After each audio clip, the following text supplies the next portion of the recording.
Hello everyone, back tuning into today's video. We're doing the spring seasonal model roundup video today, the final one for February, having a look at the seasonal models and seeing what they are predicting for the coming season, the spring of 2013. Now, before I go on video, just want to mention the advertising. There'll usually be a video ad overlay my weather videos at GavsWeatherVids.com.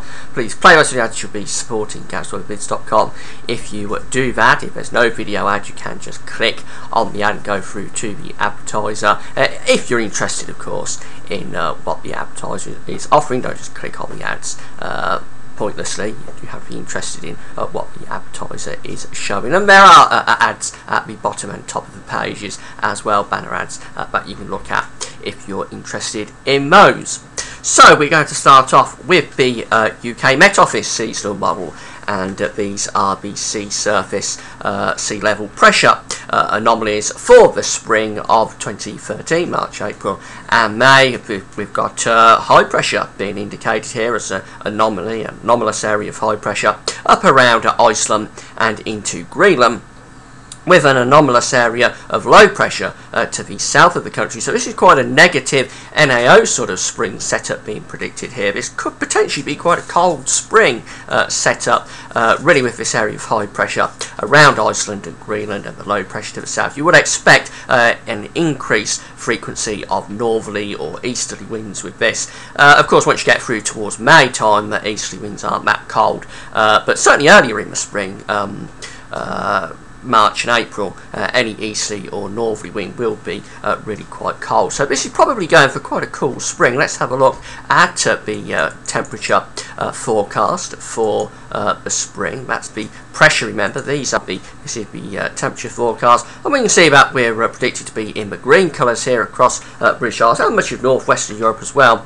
indicating temperatures around 1.5 to 1 degree below average, and really quite a cold spring indeed up in the north. And if we have a look at the precipitation forecast for March, April and May, there it is. We can see but actually precipitation is forecast to be very much near normal, but of course seasonal models always struggle with precipitation forecasts, so don't take that too seriously. But that's quite a cool spring, I think, being predicted by the UK Met Office.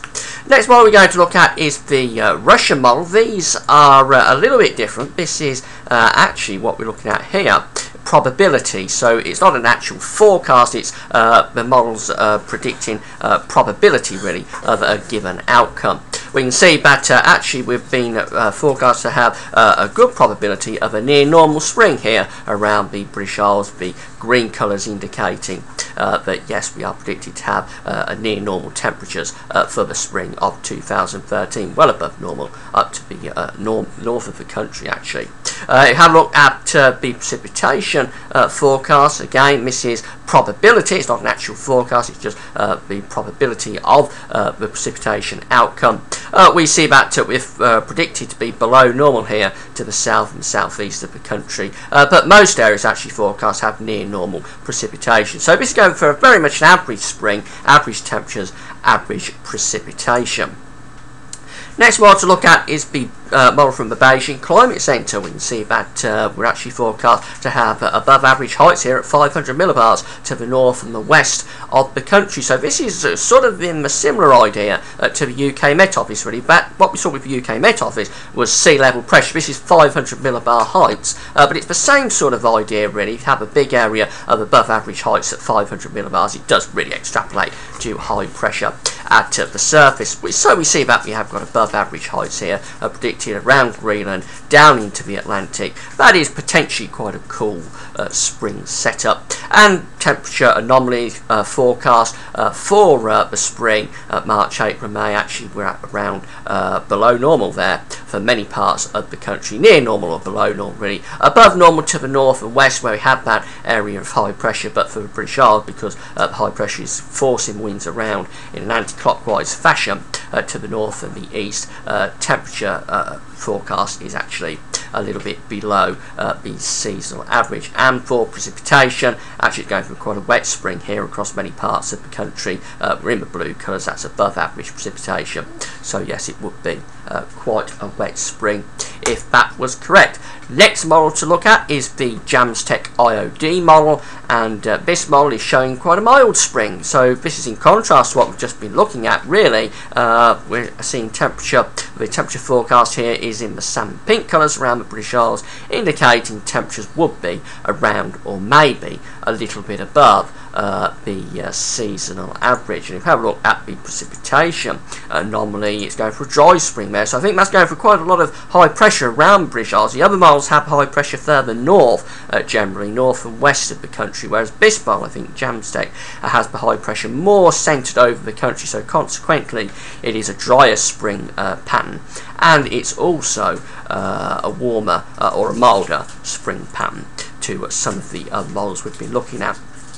The last model to look at is the CFS version 2 model. These are 700 millibar heights, but it's a very similar idea really to the 500 millibar heights. We see that we're very much near normal here around not just the British Isles, but virtually the whole of the Atlantic Northern Hemisphere, so United States, Atlantic, on into Europe, very much around where we should be at this time of the year. For the temperature anomaly for March, April, May, nothing much showing up. This is what you tend to see with the CFS. The reason I don't rate the CFS that highly, really, there's no signal there anywhere across Europe, really. It's hard to believe that the whole of Europe is going to be having average temperatures throughout the spring. It just doesn't make sense, and it's because the model hasn't really got a handle on the pattern going forward into the spring. Precipitation may be an indication for above average, for a below average precipitation there around Norway. That could be indicating some sort of high pressure over Scandinavia, but really there's not enough there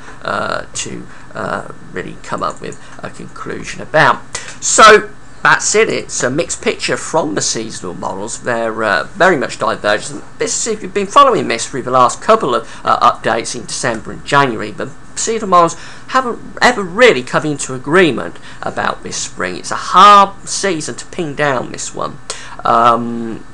Generally, I think the models really edging towards a cooler type pattern for the spring. It won't be surprising really, because we've had quite a cool winter, and very often, certainly for the first part of the spring anyway, the pattern from the winter does continue on and off into that early spring period. So maybe I'd edge towards saying we'll have a coolish sort of spring with maybe an increased frequency of northerly or easterly winds, but there's not really good agreement in those models to come up with a forecast that's that precise. So I think what we're going to say is that with low confidence, very low confidence actually, we're probably likely to have a spring that has below average temperatures, marginally below average temperatures or around normal, and maybe above average rainfall, but it's just too hard really to pin that one down as well. But probably an increased frequency of northerly and easterly winds at times, but it's a very hard season to pin down. Next month we're going to be looking at summer. We're going to start using the seasonal models to look at the summer of 2013 and see if it could be a better summer than the ones we've had recently. But that's it for now. Thanks for watching.